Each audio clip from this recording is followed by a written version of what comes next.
Hi guys, what is up? We are back, and what I'm going to talk about is it's that time of year. Mostly fish are pre-spawn all over the country. Yeah, could be some fish spawning maybe down in Florida, whatnot. But even if there is, I want to talk about a bait that I always have rigged up, and I'm talking about I've got this bait rigged up all year long now, even post-spawn. Even summertime when fish are, and the fall time when fish are schooling. A jerkbait is very, very good at catching fish. I mean, we've seen it so many times in a lot of these tournaments. You know, especially this time of year. I really want to talk about this time of year. So, first off, I'm going to talk about, you know, I really only throw 2 jerk baits. And now with the Credge, we have the Credge that came out. I'm going to be throwing this a lot more too. Just because it's a completely different action, but it's really kind of similar to a jerk bait. I mean, it's got the same profile, body and everything like that. And but it's unique, you know, because the bill's facing up. But, this jerk bait right here is the Berkley Stunna. It's proven itself. Works fantastic. The other jerkbait that I have that I've thrown for many years, everybody's got them. They've thrown them for a long time. It's a Mega Bass. I've got it sitting in my box in there. I'm not going to pull it out because you guys know what it is, but I'm going to tell you the difference between why I like, you know, that bait particularly sometimes, why I really like the Stunna probably most of the time. And then, you know, this is going to be a completely different action that I'm going to start incorporating it more into when I'm throwing it, you know, fish in the grass and in brush and stuff like that. But, okay, so it's springtime. It's pre-spawn. Man, the fish are, you know, they're out there still feeding on shad, primarily. You know, as it starts to warm up, we're going to see, you know, the crawfish and different, stuff that's on the bottom and around, you know, the grass and stuff like that. That stuff's going to start to come out. And so a jerkbait's still really good. There's red. I mean, you can get red colored jerkbaits too. They kind of match. When I go down to Florida, I throw that gold kind of reddish color a lot in a lot of those places. When I'm down south or I'm on like river systems, kind of more like bottomland type of fisheries, I'm going to kind of go to that color, or maybe I'm in like some tannic kind of water, which is generally in Florida. Other than that, this color right here is called Northern Lights. This is the Berkley Stunna, and this bait is unique because it slowly sinks, okay? Which I found more fishing in Florida in these different lakes that is like, you want it to suspend, but if you can get it to slowly sink, like, that's killer. I'm telling you, it is so good. Something about it, I don't know why, but I do like that real slight slow sink. This one's going to have the head down just like a classic jerkbait, and it's just going to kind of slowly sink down. I'm talking about ever so slightly. Now, you can make that happen with any jerkbait, like a Mega Bass. You could put some bigger hooks on it. You could put a little piece of weight on the front, you know, some sticky stuff, and it's going to want to slow sink too. But I don't know why this jerkbait's so cool, why it works well. I went to Florida last year, or the year I qualified for the Bassmaster Elite series. I was fishing I was fishing on Lake Tahoe. We were fishing the Kissimmee chain, and I found a wad of fish in the grass out there the last day of practice, like the last hour I was out there right before dark. And I found this mega school. I pulled up there. I threw the Stunna, and within 6 or 7 casts, I had 29 something. Okay, like 29 pounds, whatever it was. Massive, like 5-pounder. Then I threw another cast, and I caught like a 6, and then I caught like a 4, and then I caught like a 9 or an 8-pounder or something. It was stupid, and I caught it all on this bait. Now, could I have thrown another bait in there, jerk bait, and done the same thing? I think so. But we all throw baits and have those experiences and we get confidence in them. And not only have I caught fish in that situation on this bait, but I've caught multiple fish. If I'm going to Florida, like where do you throw a jerkbait? You can throw it anywhere. I mean, guys, I'm throwing it in 3 foot of water. I mean, you might not think that, but I've seen it so many times, even when fish are spawning. You know, you get this thing and it sits up there above their head over a bed or whatever, like they tear it up. Or you can even throw this thing just right there on the surface. It's pretty much going to sink when it lands on the surface. And you can get fish to come up and eat it then too. But this bait in particular, it has just something about that little slow sink to it. It's ever so slight though. It's not very much. You don't want it sinking like a rock or nothing, but there's just a slight slow sink to it. Do the fish see that? Do they like it? I can't prove it. I can't prove a lot of things I say on here, guys, but I know that it works. And most of all the jerkbaits I throw now, predominantly when I'm down south or even here, you know, in the Ozark lakes and stuff like that, I'm going to have a little slow sink to my jerkbait. It just works. And I know you're probably tired of hearing that, but it does. And so anyways, I like to keep really, really natural colors. I don't throw, if I'm throwing a jerkbait and I want it to look like a shad, you know, typically you're in pretty clear water. Now, we can throw jerkbaits in pretty stained water. I'll basically only go to like a white or a bonish color. There's several of those that they have in this lineup, that have like a little bit of orange, a little bit of white, and it's excellent. And even in some dirty water, we know fish can feel, they'll, if they get close enough to it, they're going to see it, but they're going to hear it, feel it, whatever. And you can catch them in some stained water. But right now, particularly, where am I going to throw a jerkbait? Well, we got a lot of fish that are deep off suspended, but what I'm doing now is I'm targeting brush piles specifically, because you're still going to have big, you know, some of those big females that are going to be, you know, brush piles that are maybe back in some creeks, sitting in drains, you know, off, or even if you don't have like defined drains on flats like they do in lakes down south. In my lake, it's just kind of like pretty steep all the way back. Well, they may be right there at the very back of that drain, right where it starts to come up shallow. They may be stacked up in there. I've seen it too many times in our lakes up here. Any of these lakes in the Ozarks and some of these deeper, steep banks. Sometimes the shad will get back up there. That water's going to warm up first. Pockets that are facing the northern end of the lake that are going up in there, the sun's going to hit those longer this time of year, because I'm looking at my shop right now. That sun, this is south, and that sun stays really low throughout the day. So there's going to be a lot more shade in the south, the southern end of the lake. Those creeks, those banks that are getting more shade because the sun's so low this way. You know what I'm saying? Like, you got the sun up here, it's shining.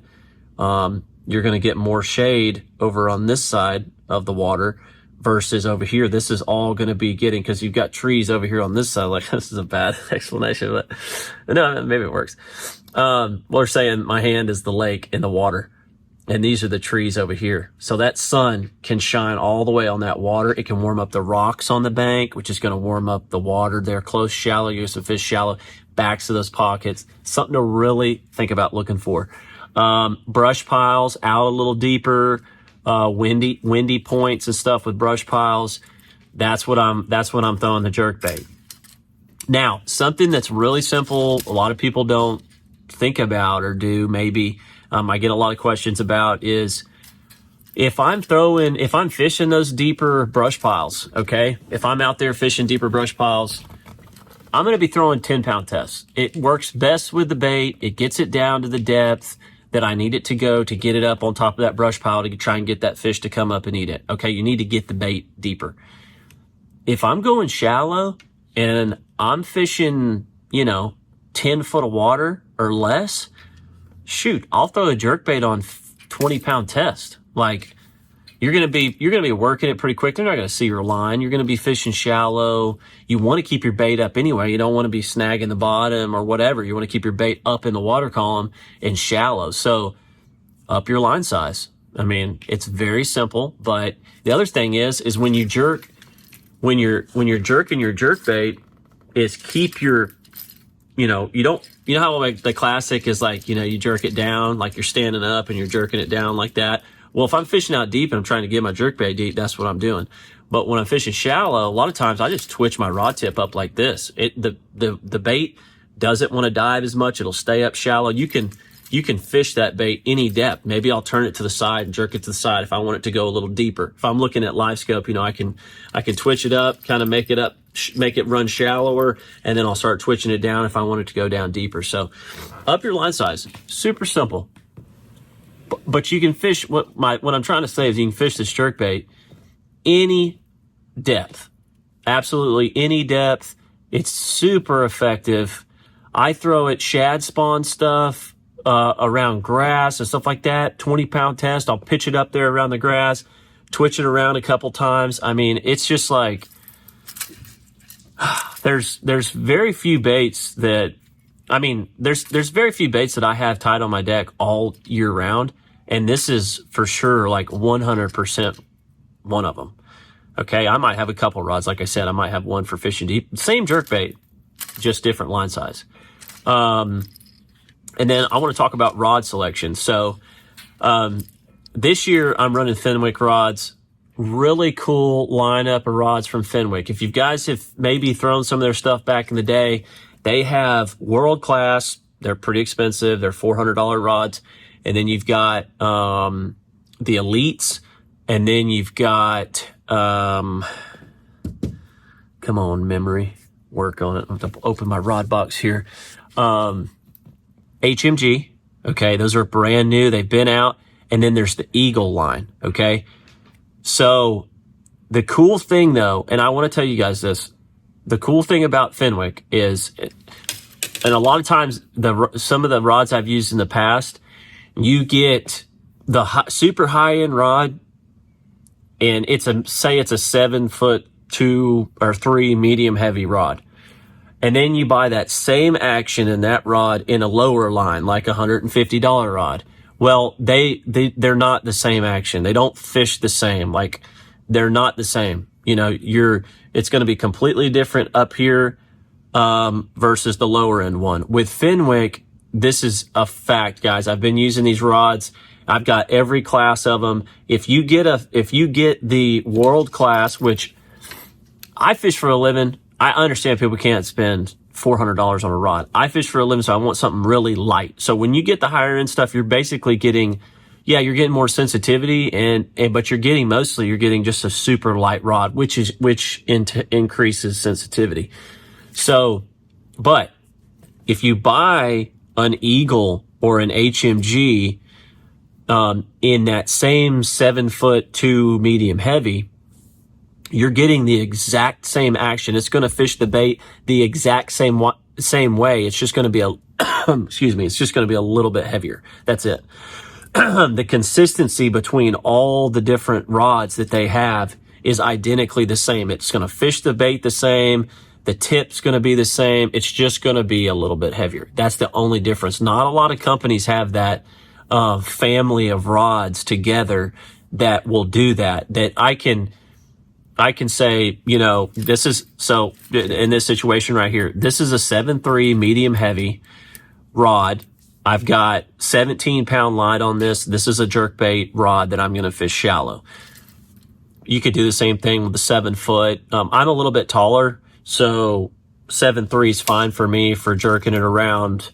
When you stand up and you got your rod tip down and you're jerking your jerkbait, 7'3" is fine for me because I'm a little bit taller. I'm 6'2".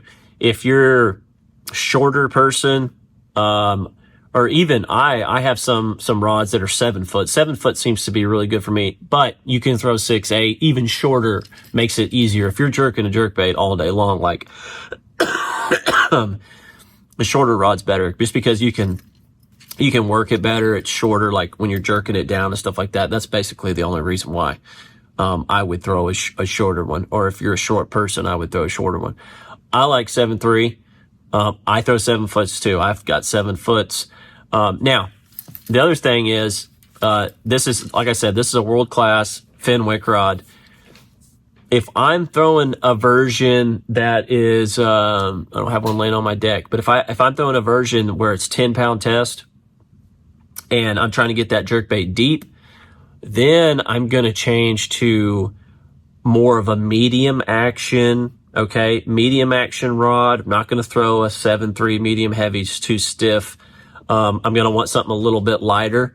And that's just going to allow me to, just because it's a lighter setup, because believe it or not, when you add this, 17-pound test to your jerkbait, it's going to make the whole rig heavier. Your line's going to be heavier and everything. So you can get away when if you're throwing this jerkbait, medium action rod, even medium heavy is fine too. But kind of like this one, but I kind of lean more towards the medium action rod. 7 foot, 7'1". It's pretty simple, guys. Very simple. But when you get to the lighter, even some small jerkbaits, like there's a bunch of little small, different jerkbaits I throw. I'm going to throw a medium action with those. The bigger I get, there's some really big jerkbaits I have. This is the setup I'm going to be throwing it on. It's a medium heavy rod. But that's kind of keeps it pretty simple on that. This is a 6/8-1 reel, Abu Garcia Xenon X. Yeah, if it's cold and you want to fish it slow, I'm just not big on the gear retrieve. I think you just fish a fast gear retrieve, like a 8/3-1, or this one's middle of the road. It works fine, but if you need to slow down, just don't reel as much. It's kind of my thing. But when you need it, if you need to get a fish in, you really always need to get that get that fish in pretty quick.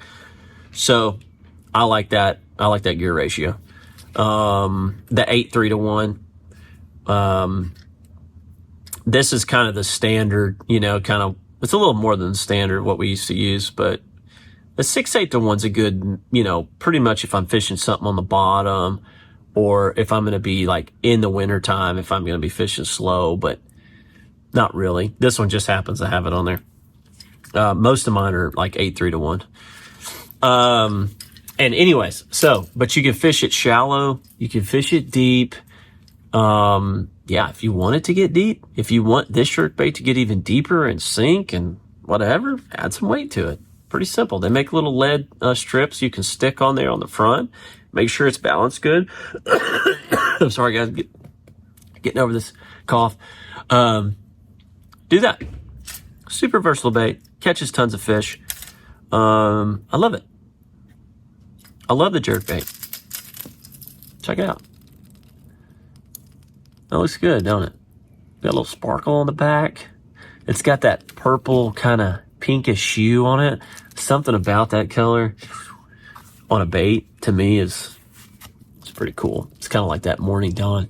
A little bit of that on there. The bass love it. They love it. This is the Stunna 112. Jerkbaiting. Springtime. Go throw it. Go throw over shallow brush. Go throw it on rock piles. Like, you're going to catch fish on it everywhere you go.